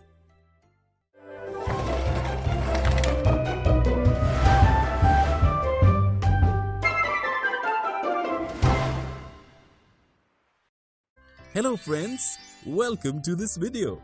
In the previous video, we learnt about the volume of cube. Today, in this video, we will see some interesting examples based on this. Thomas, why have you called me to this warehouse today? Manas, my father wants to store 125 cubic boxes here for his business. Father has asked me to find the dimensions of those boxes. I have been trying since long, but I have not been able to find it. Could you help me? Absolutely. But not me. Mathematics can help you. That means it's math time. It's math time. Thomas, can you tell me what are the dimensions of this cuboid warehouse? The length, width and height of the warehouse are 40 meters, 20 meters and 10 meters respectively. Look, Thomas, this warehouse is a cuboid. Therefore, the total volume of the cubic boxes we can keep in it will be equal to the volume of this warehouse. Okay, this is the formula for the volume of the cuboid, where L, B and H are the length, width and height of the cuboid respectively. Let me write down the length, width and height of this cuboid warehouse in it and quickly find its volume. Look, Manas, the volume of the warehouse is 8,000 cubic meters.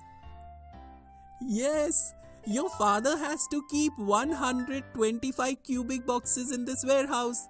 And like I told you earlier, the volume of this warehouse is equal to the total volume of all these cubic boxes. Therefore, to find the volume of a cubic box, we only have to divide the volume of the warehouse by 125. In this way, the volume of a box is 8000 divided by 125. That is 64 cubic meters. Hey, wow!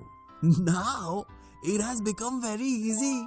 We know the volume of a cubic box, and we also know that the volume of a cube is equal to L cube, where L is length of any side of the cube. Now we just have to solve it by writing the volume of a box here instead of the volume of the cube, and then we will know the length of the sides of the cubic box. The sides of the cubic boxes are 4 meters long. Thanks, Manas, for helping me. Now let's go back to our world. I also have to tell my father the dimensions of the boxes so that he can get the boxes made. With this example, we have seen how our daily life problems based on the volume of the cube can be solved. In the next video, we will see some misconceptions related to this.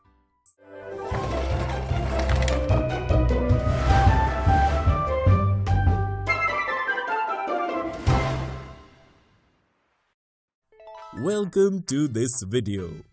In the previous video, we solved an example based on volume of cube. Today, in this video, we will look at some misconceptions based on this. Thomas, let us keep the clothes we have collected to donate in this cubic box. No, Manas, because how many clothes we can put in the box depends on its volume. We should put clothes in this cuboid box, since the volume of the cuboid is always greater than the volume of the cube. No, not necessarily, Thomas. Let us find the solution to this confusion through mathematics. It's math time! Manas, you find the volume of this cubic box and I will find the volume of the cuboid box. Both started finding for the volumes of their respective boxes. Friends, if the length of the sides of the cubic box is 35 centimeters and the length, width and height of the cuboid box are 27 centimeters, 25 centimeters and 20 centimeters respectively, then can you find the volume of both these boxes? Pause the video to try it yourself and then match your answer.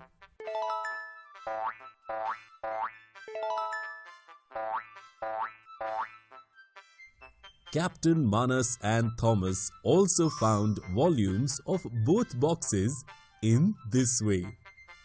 Look, Thomas, the volume of the cubic box is 42,875 cubic centimeters and the volume of the cuboid box is 13,500 cubic centimeters. This means that the volume of the cubic box is much higher than the volume of the cuboid box. It is a very common misconception that between two identical looking cubes and cuboid shaped objects, the volume of the cuboid is always greater than the volume of the cube. But as we have just seen, this is not always necessary. You are right, Manas. Now I will never repeat this mistake. Better late than never. Let us quickly return to our world. fill the clothes in the cubic box and go and donate them. The two friends together filled the clothes in the box and went out to donate them. Friends, in this video, we have seen some misconceptions based on volume of cube. So hopefully, you should now have a good understanding of volume of cube.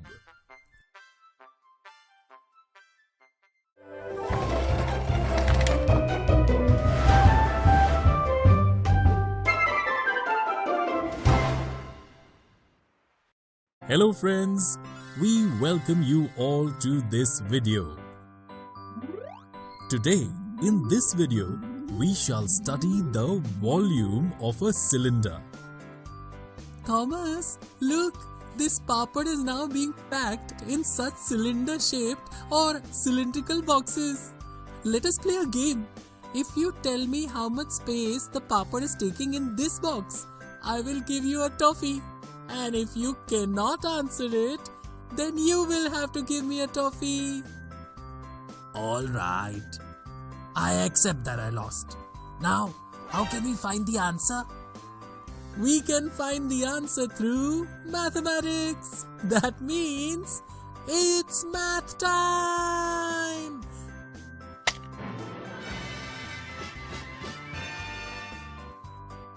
Look, Thomas, suppose the height of this cylindrical box is h and the radius of its base and top surfaces is r.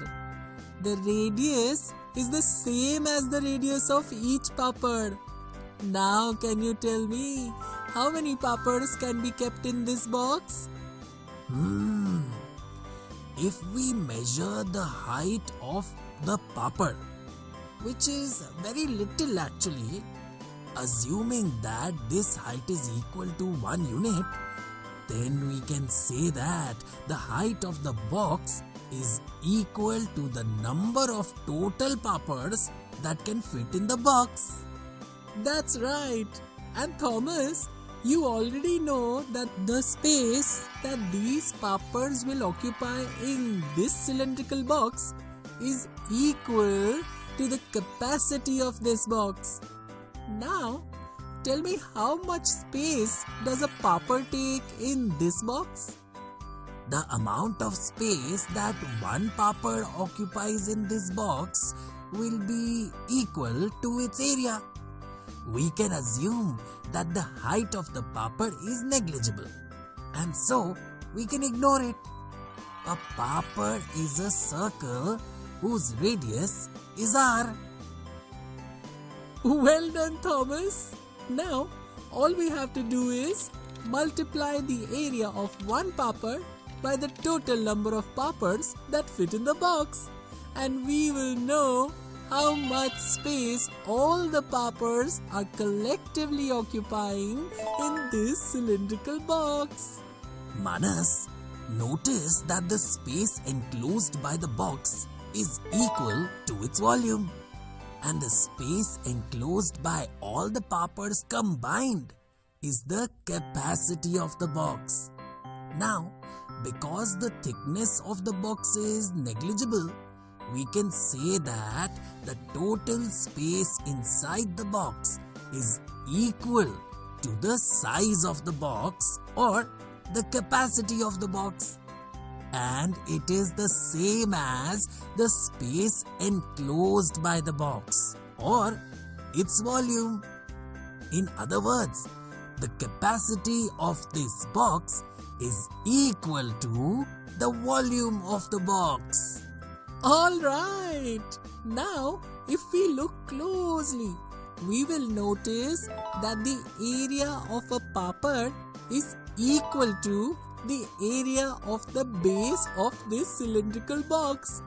Therefore, we can also write the formula of the volume of a cylinder as the product of the area of the base and the height in this way. Let me quickly write it in my math formula book. The radius of each papad is 4 centimeters and the height of the box is 14 centimeters. And as we have seen earlier, the area covered by all the poppers collectively is the capacity of the cylindrical box. Now, because the thickness of the box is negligible, we can say that the total space inside the compartment is equal to the size of the box, also known as the capacity of the box, or the space enclosed by the box, or its volume. In other words, the capacity of this box is equal to the volume of the box. Let me solve these numbers by writing them in the formula of the volume of a cylinder.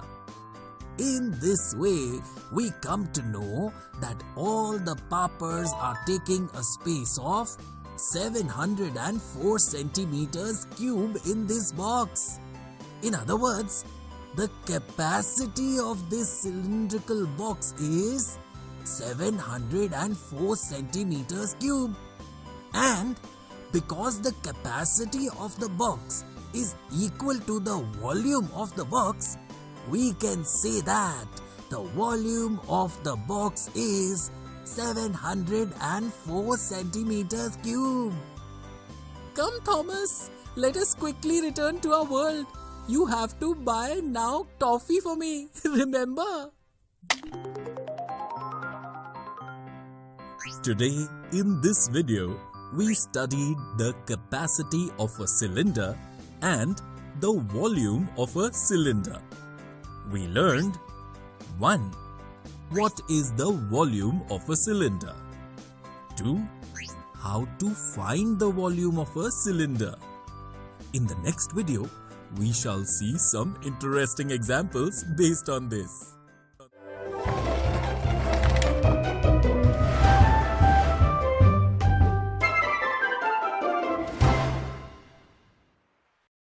Hello friends, you are all welcome to this video. In the previous video, we studied the volume of a cylinder. Today, in this video, we shall see some interesting examples based on this. Thomas, your bottle is very unique. How much water can you fill in it? I am trying to find out the same, Manas. But how are you going to find that out? By math. Let me explain it to you. It's math time! It's math time! Look, my bottle is cylindrical and the amount of water we can fill in it is equal to its capacity. But because the thickness of the bottle is negligible, we say that the amount of water in the bottle, or the capacity of the bottle, or the space occupied by the bottle, in other words, is equal to the volume of the bottle. Therefore, its capacity is equal to the volume of the bottle. Now, let me quickly tell you the formula of volume of a cylinder. The volume of any cylinder is equal to the area of its base multiplied by its height. And if the radius of the base of the cylinder is r and the height of the cylinder is h, then we can also write the formula of the volume of the cylinder as pi r square h.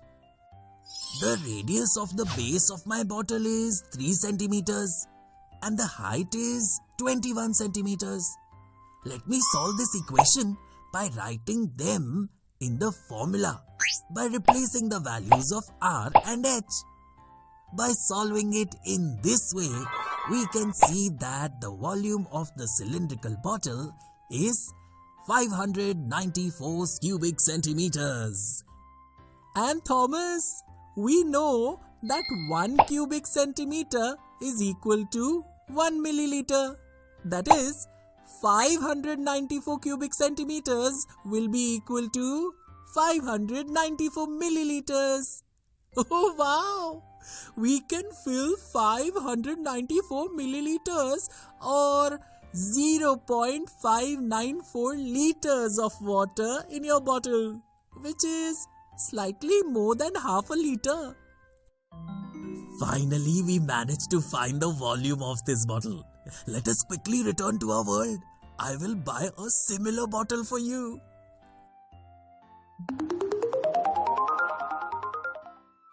In this example, we have seen how we can find solutions to some of our daily life problems by finding the volume of a cylinder. In the next video, we shall see some misconceptions related to this.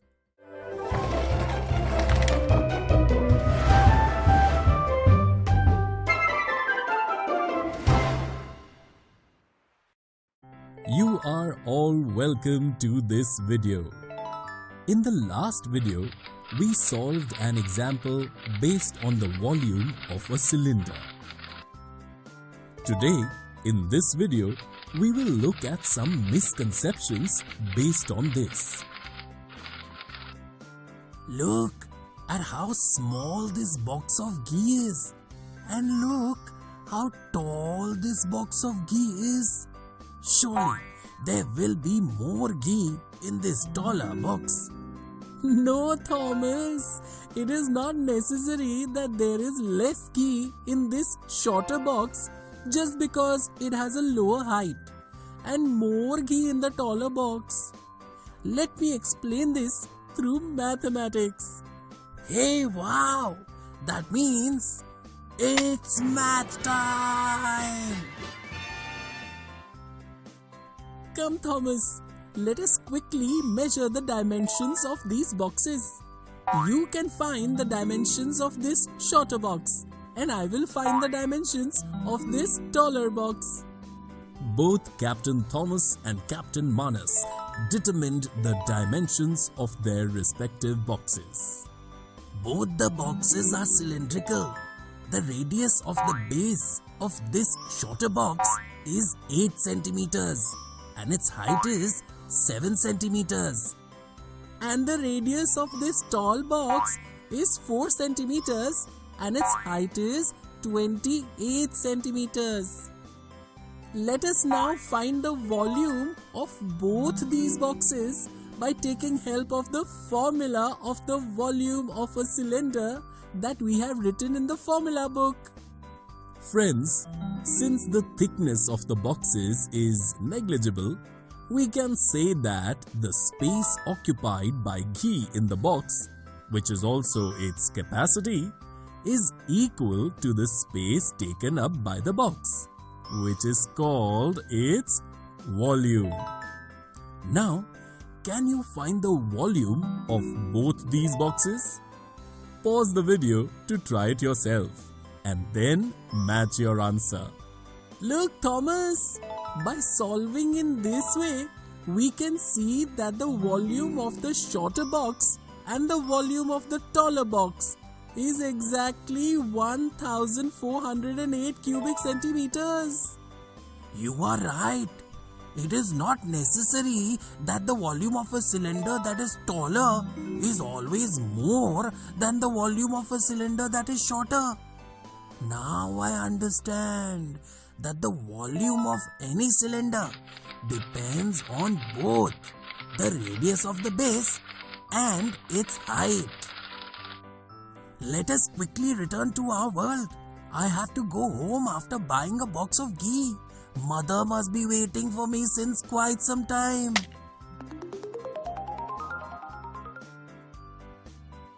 Thomas bought a box of ghee and the two friends returned to their respective homes. Friends, in this video, we have seen some misconceptions based on the volume of a cylinder. We hope that you have got a good understanding of the volume of a cylinder.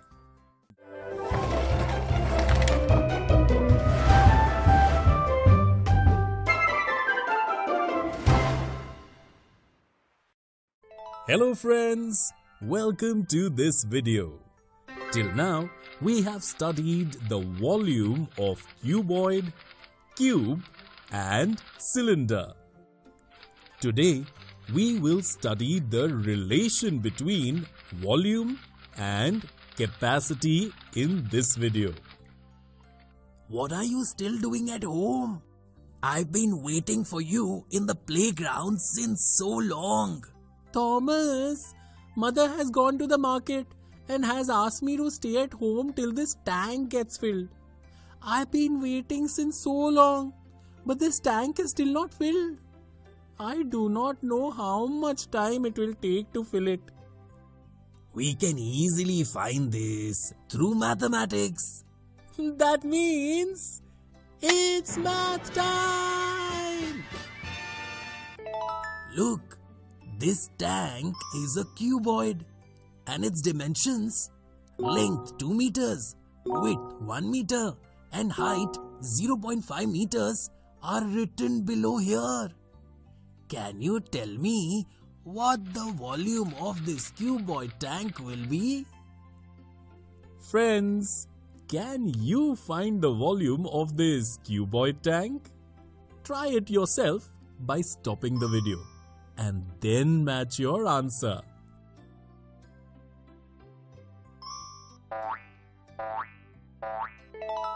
On solving in this way, we can see that the volume of the cuboid tank is 1 cubic meter. Absolutely right. And do you know that the quantity of any substance that we can fill in a given vessel is called the vessel's capacity? But Thomas, the space occupied by the tank is the volume of the tank. And because the thickness of the tank is negligible, the space occupied by the water inside the tank or the capacity of the tank is equal to the space occupied by the tank or the volume of the tank. Thus, the amount of water you can fill in the tank is equal to its volume. So, can we say that the capacity of the tank is 1 meter cube? Manas, what you are saying is somewhat correct, that the volume of this tank is equal to its capacity. But we express capacity in milliliters, liters, etc. Oh, now I understood. 1 cubic meter is equal to 1000 liters. Therefore, the capacity of this tank will be 1000 liters. Manas, the pipe used to fill water in the tank has water flowing at the rate of 50 liters per minute through it. Then, how many minutes will it take to fill the tank completely? The capacity of the tank is 1000 liters and pipe filling water at the rate of 50 liters per minute. This means that the pipe will take 1000 divided by 50 or 200 minutes to fill the tank completely. And Manas, the tank is half full. This means that pipe will take half of 200 or 100 minutes to fill it. Let us go back to our world. We will play a game in your house itself. In this video, today we studied the relation of volume and capacity. In the next video, we will see some interesting examples based on this.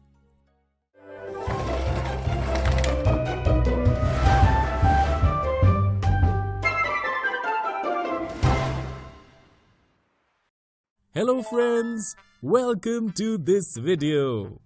In the previous video, we studied about volume and capacity. Today, in this video, we will see interesting examples based on this. Look, Thomas. Nowadays, these chips are being sold in these cylinder-shaped boxes. These boxes look so big, but upon opening them, you see that they are fooling customers. Why so? Because when you look at the box from outside, the base of the box appears here. However, if you look inside the box, the base appears at this height. This means the volume and capacity of this box are different. How is that? Let me explain this to you through mathematics. It's math time! Come on, Manas. Let us first find the volume of this cylindrical box. The radius of the box is 4 centimeters and the height of the box is 14 centimeters. Therefore, on solving in this way, we can see that the volume of the cylindrical box is 704 cubic centimeters. And look, Manas, to find the capacity of the cylindrical box, we have to measure the height of the box only to the level of the inner base. Because in the box we will be able to fill any substance only up to that level. Now can you find the capacity of the box and tell me? The radius of the base of the cylindrical box for the inner and outer base is exactly the same, 4 centimeters. But its height up to the inner base is 10.5 centimeters. Now, on solving in this way, we can see that the capacity of the box is 528 cubic centimeters. And as you know, Thomas, that 1 cubic centimeter is equal to 1 milliliter. In this way, the capacity of the box is 528 milliliters. Look, Manas, the volume and capacity of the same box can be different. You were right, Thomas. This is sheer loot. Come, let us return to our world now. With this example, we have seen how our daily life problems based on volume and capacity can be solved.